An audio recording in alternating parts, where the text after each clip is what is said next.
Market की पाठशाला में आप सभी का तहे दिल से स्वागत है।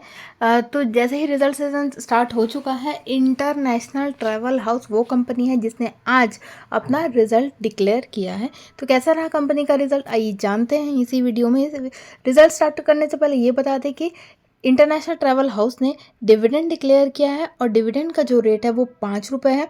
रिकॉर्ड डेट इसकी रखी गई है 9 अगस्त को, और जो रिकॉर्ड डेट के बाद जब पेमेंट होगी डिविडेंड की, मतलब अकाउंट में जब इस डिविडेंड के पैसे आते दिखेंगे, उसकी जो डेट है वो 30 अगस्त या फिर 5 सितंबर, ये दो में से कोई एक डेट होगी जिसमें आपको डिविडेंड का पैसा आता हुआ देखने को मिलेगा। अब बात कर लेते हैं कंपनी के फाइनेंशियल रिजल्ट की। तो स्टार्ट कर लेते हैं कंपनी के इनकम से।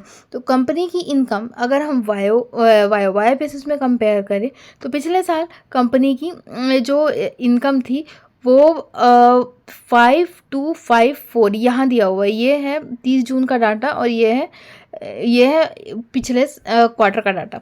तो यहाँ से अगर हम कंपेयर करें तो ये वाई 5254 पिछले साल कंपनी को इनकम 5254 करोड़ की थी और इस साल ये बढ़ करके 5712 करोड़ हो गई है। अगर हम इसी को क्वार्टर ऑन क्वार्टर बेसिस में कंपेयर करें तो 6016 पिछले क्वार्टर की बात थी, जो इस साल डिक्लाइन होकर के 5712 रह गई है।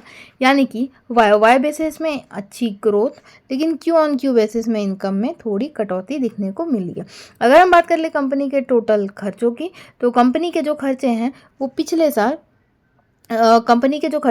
साल थे वो 4466 लाख के थे और इस साल ये बढ़ करके 4809 हो गए। मतलब खर्चे अच्छे खासे बढ़ते हुए दिख रहे हैं।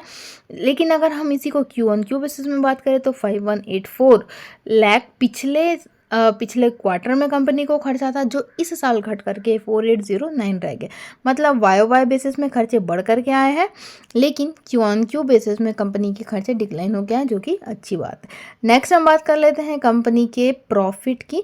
तो कंपनी का जो प्रॉफिट है वो पिछले साल 581 लाख का था, जो कि इस साल बढ़ करके 670 लाख का हो गया है। मतलब वाई बेसिस में ग्रोथ। अगर हम इसी को क्यू ऑन क्यू बेसिस में बात करें तो 612 लाख पिछले क्वार्टर में कंपनी की को प्रॉफिट था, जो कि इस साल बढ़ करके 670 लाख हो गया। मतलब वाई बेसिस में बात करें या फिर क्यू ऑन क्यू बेसिस में बात करें, दोनों ही केस में प्रॉफिट बढ़कर आया है। बात कर लेते हैं कंपनी की ईपीएस की। तो अर्निंग पर शेयर जो अब आगे खड़ा हो, क्योंकि कंपनी का प्रॉफिट इंक्रीज हुआ है तो ईपीएस बढ़ेगा, वो बढ़ करके आया 8.39 पे। तो ये बात हुई थी इंटरनेशनल ट्रैवल हाउस लिमिटेड के लिए। कि आगे की तमाम जानकारी के लिए बने रहिएगा मेरे चैनल में। तब तक के लिए धन्यवाद।